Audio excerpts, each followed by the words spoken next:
Okay. So tool signature is consisting of 7 elements, and we have the first one. 0 is the back rake angle. Second one, 7 is the side rake angle. 6, third digit is the end relief angle, and we have the side relief angle, then 15 degrees end cutting edge angle. You don't try to specify degrees in the tool signature, only digits are there. And we have the side cutting edge angle as 16 degrees. Okay. And lastly, the nose radius is 0.8 mm. So that you have to see. So just try to see in textbooks also these examples are given. So you don't try to copy the same example, you can give the your own values. Okay. So that is the thing. So now we'll go to the particular topic where we want to discuss today. So properties of cutting tool materials. So I'll try to reduce my voice because some complaints have come, but like shouting in the classroom. So I reduced my voice today. If you're not audible, you can just raise your hand. Okay. CR, can you hear me? Yes, sir. Okay. Yes, sir. So, okay. So I'll try to reduce my voice. Okay. Some staff had told that it is too disturbing or maybe irritation to the ear. So red hardness, properties of cutting tool materials. We have the red hardness or hot hardness. It is the ability of a material to retain its hardness at high temperature. So that is the property, just like properties of molding sand in casting. We have to specify the properties of cutting tool materials. Second one, wear resistance. It enables the cutting tool to retain its shape and cutting efficiency. Because tool wear will be there, the tool should be, the tool material should be considered in such a manner, selected in such a manner that tool wear should be minimum. Or whenever a tool wear, slight tool wear is there, the tool is able to retain its shape and cutting efficiency. Third one is toughness. Toughness you might have learned in hardness and toughness in strength of materials also, the difference between hardness and toughness. So here toughness is the ability of a material to resist shock or impact loads. Most of the particular properties of materials, whether it's a cutting tool material or workpiece material, we'll try to have the same terminology, just like toughness or hardness. So next one is the classification of tool materials. In the classification of tool materials, first one, we have the carbon tool steels. So we have a low percent of carbon tool steels, because you should not use high percent of carbon because it will be brittle and the tool will not work efficiently. But you have to add a little amount of manganese, silicon, chromium, and vanadium to increase the hardness. So that is the thing. And you have the low carbon varieties possess. Why we are using low carbon varieties? It possesses good toughness and shock resistance. So that is the thing you should have. And high carbon varieties possess good abrasion resistance. But there is a quite a contradictory. Once we are telling that low carbon we have to use, but we should not use high percentage of carbon. Some percentage will be there, but as of now we don't go to the metallurgical part. So second one tool material is high speed steel, HSS. So it is high carbon plus little amount of tungsten, molybdenum, chromium, vanadium, and cobalt. So here why we are using cobalt means we are increasing the hardness as well as toughness and wear resistance. So this particular tool materials HSS, it can be used at a higher operating temperature up to 600 degrees centigrade. So that is the particular thing you should keep in mind. Next, we have two types of HSS. Maybe it was not discussed in metallurgy and material science. As far as tool materials are concerned, it is a T type and M type. T type and M type. So here we have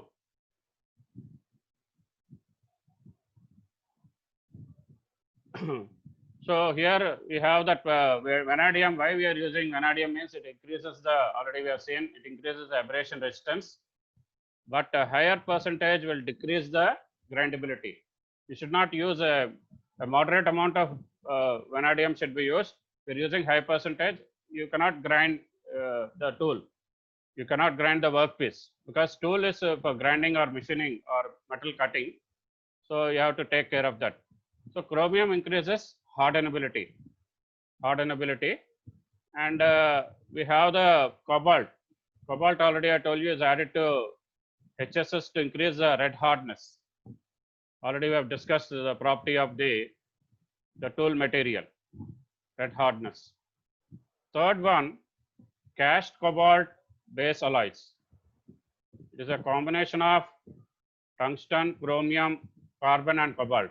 So you have to just either try to know, or sometimes some of the theory you have to by heart the combinations of the particular things. And so this is cobalt. You already know it increases the hardness, red hardness, wear resistance, and toughness.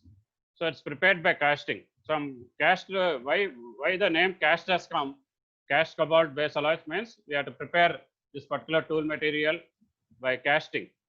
So this is cast cobalt base alloys. They are used for machining cast iron, alloy steels, non-ferrous metals.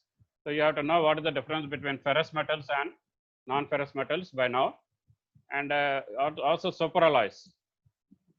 Next tool material, fourth one is the cemented carbides.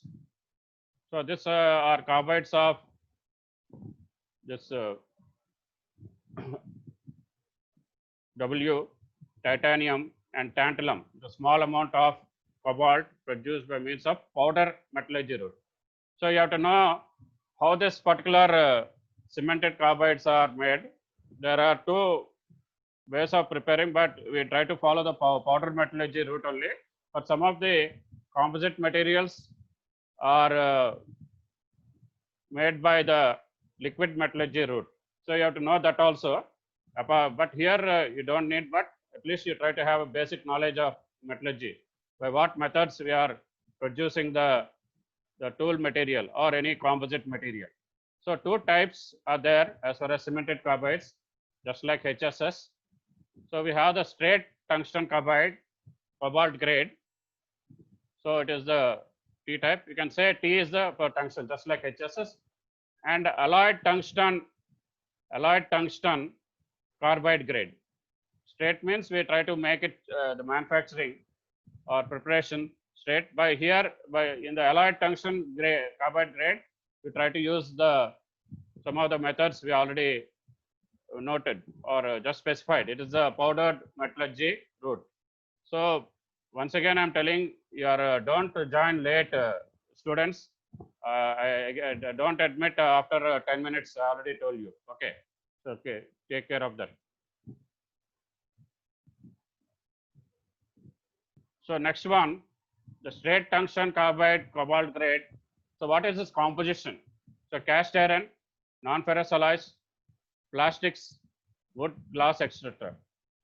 So here in the alloyed tungsten grade, so we try to use all grades of steel because it is a more advantage than the particular high speed steel, because it is, we can use the cutting speed 3 to 4 times more speeds than the HSS. 3 to 4. You can imagine, suppose it is 50, you can go for 150. So V is equal to pi d n by 1000 meters per minute. So you have to know the units also correctly, and what is cutting speed you have to know. Next, the ceramic tools. So aluminum oxide, SiC, silicon carbide, boron carbide, titanium carbide, and titanium boride. So all these are very important cutting tool materials. So why we are using the ceramic tools? Because we have the high speed, you can more than that of maybe the HSS, longer tool life, superior surface finish. So here you don't have to use the coolant. So what is the advantage of using ceramic tools? Because you don't have to use a coolant. Coolant will try to come, because coolant we will try to specify as cutting fluids, and we have to know what is coolant, what is the properties of the coolant, and what is the properties of a good cutting fluid. All that a particular engineer should know, tool room engineer or a particular machinist should know. So what is tool life? We will try to come to that cutting fluids. So what is the tool life? So you have to know all this also. So tool life, it is nothing but it is a particular defined as a time interval. So here definition is not given, but I'll try to give you the definition also. Tool life is defined as a time interval for which the tool works satisfactorily between two successive grindings. So that is very important. Between two successive grindings or resharpening, it's also known as resharpening. First you insert the tool and try to count. The PPC people will be taking care of the count, because the production engineer, because he is concentrating on the production, you will be asking for the shift, any tool changes there, and when the tool is mounted, a new tool is mounted, there will be charts at the side of the machine. The particular machine operator notes, or the tool, the particular PPC, production planning and control people, will be noting down. So it is a duty of the operator also to note down when the new tool is inserted or used on the tool holder or the tool post, like that. So tool life is that one. So tool life is also can be used as basis for evaluating the performance of a tool material, and it can assess the particular machinability of the workpiece material also. Machinability is the last topic we'll try to discuss last after Merchant's post diagram or Merchant's model, and you have to know the cutting conditions also. So tool life can be just we can say suppose tool is not correct. How you can assess when a tool is expected to perform the metal cutting operations in an effective and smooth manner? But if a tool is not giving a satisfactory performance, it's an indication of tool failure. That means something has happened. Tool has been blown out, or any particular chip has been welded or stick to the tool, and the efficiency of the tool will be decreasing. So what are the adverse effects observed during operation? So the operator has to observe all these things. You will not get a good surface finish on the workpiece, and you'll be consuming more amount of power.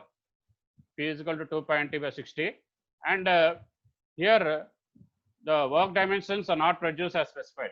There will be some variations in the work dimensions, and whenever the tool is wearing out, the overheating of the cutting tool will be there. In spite of using the cutting fluids or the coolants, overheating will be there at the junction between the cutting tool and the chip, the junction between the cutting tool and the workpiece. So all these are there. So during operation, the cutting tool may fail due to the following. Just we'll try to come back to this one: thermal cracking and softening, mechanical chipping, and gradual wear. All these are very important part of tool life. But before coming to that, how you can express the tool life? How you can express? Now, apart from the definition, so you have to know that. So you have to calculate the time period in minutes between two successive grindings, the first and the second. The first, when you just use the tool, sometimes just like dressing or truing of a grinding wheel, you should have some sort of grinding. So that is the time period. And number of components machined. Already I told you, the PPC man will be counting the number of components machined between two successive grindings. PPC means production planning and control. It's part of the industry: design, production, PPC, quality control, or quality assurance, quality control or quality assurance. So these are the things. And volume of metal removed. You can express the tool life as volume of metal removed between two successive grindings. So you have to know all that, and we will be seeing the formula also later, how you just express the volume of metal removed. It is pi d. D is the diameter of workpiece into T, depth of cut, into F. F is feet per revolution, and N, number of revolutions of job per minute. So we'll try to see when we are doing the problems, how to calculate the tool life by giving the definite values of the cutting speed or the not cutting speed, this feed or number of revolutions per minute. Number of revolutions per minute you can convert into cutting speed. How? V is equal to pi dn by 1000 meters per minute. So you can express that whenever you are giving n, you won't give cutting speed directly. Sometimes you give n. So you, by knowing the diameter of the workpiece and the n number of revolutions of job per minute, you can calculate the cutting speed. Okay. Next, we'll just try to go to thermal cracking and softening. So what is thermal cracking and softening? Can you hear me? Is Srinivas Garu? Yes, sir. Okay, okay. Sir has joined, Sir. that's why I'm asking. Okay. So you try to be sincere because my bass voice is more. If I shout your ears, I already told you, I should not repeat because it's recording. You can be feel free to decrease the voice or increase the voice. Okay. So what is tool life? Already I told you. Tool life is defined as a time interval for which the tool works satisfactorily between two successive grinding or resharpening of the tool. Next, we'll try to go for thermal cracking and softening. So during cutting operation, what happens? Lot of heat will be generated due to this cutting tool tip, and area closer to the cutting edge. So it will become hot. So visually you cannot see, but if you touch it, you cannot touch it by the hand or something. You have to use the precautions also, safety precautions. And cutting tool material will be harder up to a certain limit. So just a certain limit means some temperature. Already I told you for some particular tool materials, you can go as high as 600 degrees centigrade or more than that for some other tool materials. So if it crosses that limit, it goes for the plastic deformation. Plastic deformation means you cannot, the cutting ability will be decreased. And so under this action of the high temperature and pressure. That's why in some of the cutting fluids, we use the extreme pressure, EP lubricants. EP is extreme pressure lubricants or cutting fluids. So this will reduce that particular coefficient of friction between the tool and chip interface, or between the tool and workpiece interface. So all that cannot be inserted on the slide, but you just try to basically listen carefully. So tool loses its cutting ability, already I told, due to softening. So main factors responsible for this condition, that is thermal cracking and softening, are high cutting speed, high feed rate F, more depth of cut. So all this are, depth of cut is given in terms of T. A small nose radius, because if you just try to reduce the radius less than 0.8 mm or less than 1 mm. So, and the use of the choice of the wrong tool material. So all this will come into picture. Next one is the particular working temperature for combing tool materials. So what is the working temperature? You have to, I already told you, you have to remember or just try to by heart this. So carbon tool stage, it may be useful for quiz only, but you can express it in the theory also. So 200 degrees to 250 degrees, carbon tool stage. High speed, already I told you, it is up to 600 degrees centigrade. Range is also given, you just try to see, 560 to 600. And cemented carbides, you can use more working temperature than HSS. So it is 800 to 1000. So here the tool material is subjected to local expansion due to the heat generated during machining or metal cutting, and expansion and contraction, because the temperatures will be varying whenever the cutting tool tip or cutting tool edge is in close contact with the workpiece.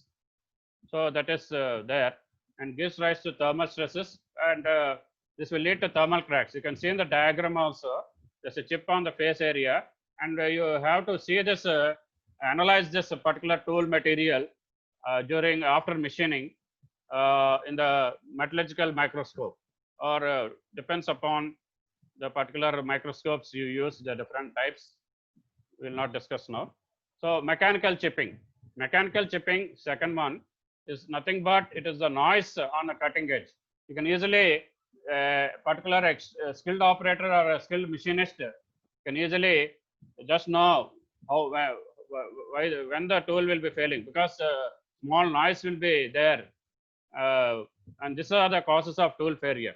You will be just after a few pieces, you have to replace the particular tool with a new tool, or if the tool is getting blunt, he has to go for resharpening of the tool. So the reasons for failure are again high cutting pressure, mechanical impact.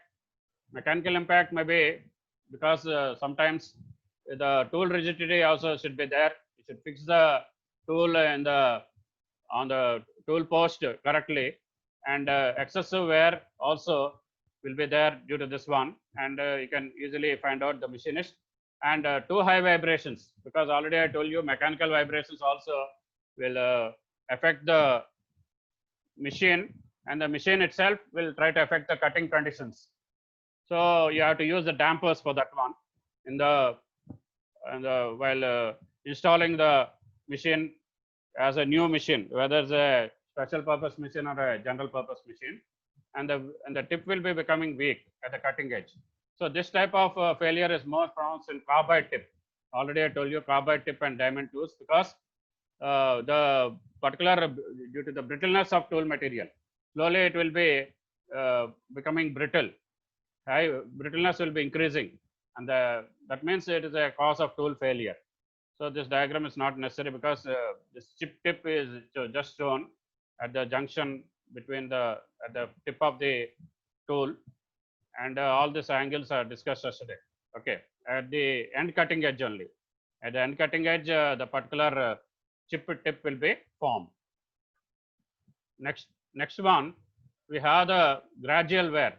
So you try to remember this. There's a difference between tool wear and mechanism of tool wear. Now I'm telling, because people are writing the wrong answers for a particular question. So you try to just listen now. So when there is tool wear, you just try to specify only the crater wear and the flank wear. But in the mechanisms of tool wear, we'll try to discuss later what it is. We have that particular the other wears also. We'll try to discuss later. So that is the particular thing you should remember as far as the tool wear is concerned. So crater wear, what is the location? So what is the gradual wear? When a tool is in use for some time, so we can measure the tool life also. When the tool is new, you try to weigh it on the digital balancing machine, and after a few pieces, after 1,000 or for 3 to 4 days, depends. You try to again try to weigh the tool. It loses some weight. That means the gradual wear of the tool can be known by the mass after it lost some material, because due to tool wear. So what are the wear locations? You can easily see the wear location. The crater wear location will be at the junction between the workpiece and the cutting tool, and the flank wear location will be at the junction between the cutting tool and the workpiece, and the crater wear location will be at the junction between the cutting tool and chip. So you just try to see, because crater wear is more prominent because the cutting tool and the chip interface, and the flank wear is between the particular cutting tool and workpiece. So why crater wear is formed? Because due to pressure of the hot chip sliding against the face of the tool, you can see in the diagram, a depression is formed. A depression is formed on the face of the tool. So because mostly it's used for ductile materials, it is applicable for ductile materials. We can just specify in the bracket or write another sentence. But diffusion shape of crater, this corresponds to the shape of the underside of the chip. So underside of the chip, we have the crater, and you can see in the particular diagram given at the bottom how the particular thing is there. So again, I'm repeating, people are sleeping. whether it's first hour or second hour, you be in time. Okay. So next slide, we'll try to go to the next part. So that is the crater wear, and we have the particular flank wear. Flank wear is nothing but it occurs between the tool and workpiece interface. Tool and workpiece interface, and this will be happening due to the abrasion between the tool flank and workpiece. Already I told you, tool flank and workpiece. So we have only 10 minutes. We'll be going from now fast. So whatever I want to cover, I will cover. But you try to have so the entire area subjected to flank wear is wear land. You can see in this particular diagram, the second diagram, it's given by VB, and it occurs on the tool nose or the front and side relief faces. Already we have discussed the front relief angle and the side relief angle. It will occur on the front and side relief faces, the wear land or the flank wear. So next one, we have the particular, we'll just try to have the particular properties of cutting fluids. Here it is there or not, we'll just try to see, but we'll just try to continue with the machinability also, because just you listen carefully whether the slide is not there or not. So what are the factors affecting tool life? Already I told you: cutting speed, feed and depth of cut, tool geometry, tool material, workpiece material, nature of cutting. So all these are very important aspects of the particular wear. And in mechanism of tool wear, we'll be considering the abrasion wear, adhesion wear, and the diffusion wear. We'll try to discuss in the next class, and as far as the particular chemical wear also.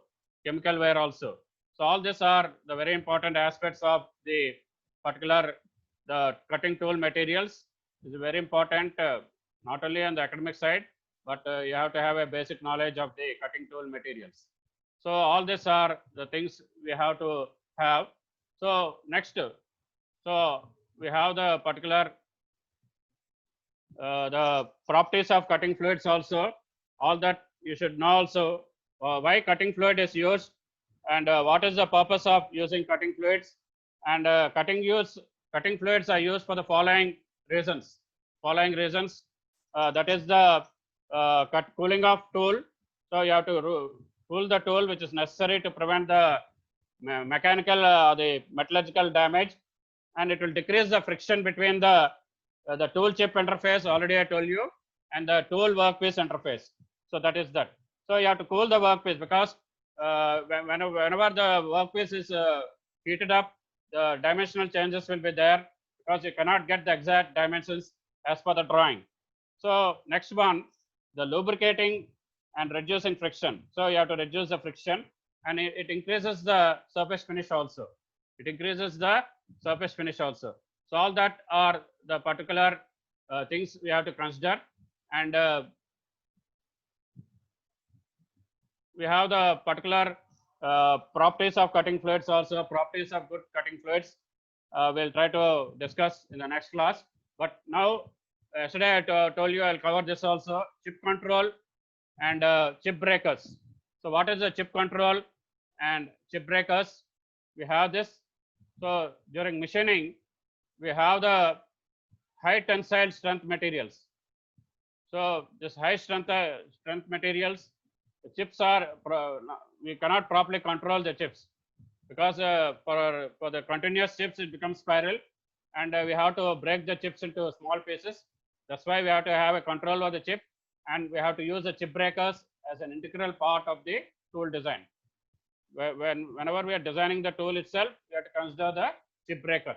So here the carbide tool tips will be used for high speeds. So because it leads to high temperature and produces a continuous chip with blue color. Okay, that you can see visually in the machine shop, or if the particular you have a keen observation in the machine shop. And if the above mentioned chips are not broken, what will happen? It will adversely affect the machining. It will spoil the cutting edge of the tool. It raises the temperature. It will have a poor surface finish on the workpiece, and it is quite hazardous or to the machine operator. So how to go for the how to overcome the above drawbacks. First, you have to properly select the cutting conditions. Cutting conditions, speed, feed, and depth of cut. And second one, you have to use the chip breakers, which are used to break the chips. So this is very important. And you have to have a proper selection of the cutting conditions. Already I told you. So because it will try to extend the productivity of machining, because particular productivity depends upon the proper cutting conditions only. So, and the poor surface finish you can avoid, and because working at low space also is not desirable, because you won't get the high productivity, because the production people and the top management people will be asking how many pieces or how many work pieces you have machined per shift or in a particular day or in a particular week.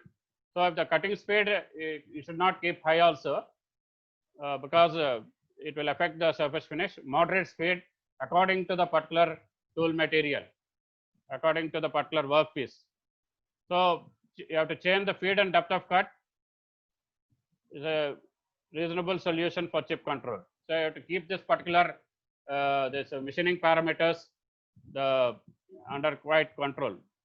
So chip breaker, there are two types of chip breakers. External type, you can see in the diagram, an inclined obstruction clamp to the workpiece, the first diagram.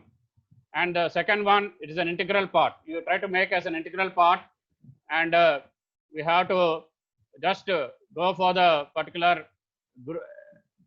this one, a grooved ground. You can make a chip breaking groove, or you can make a bulge type.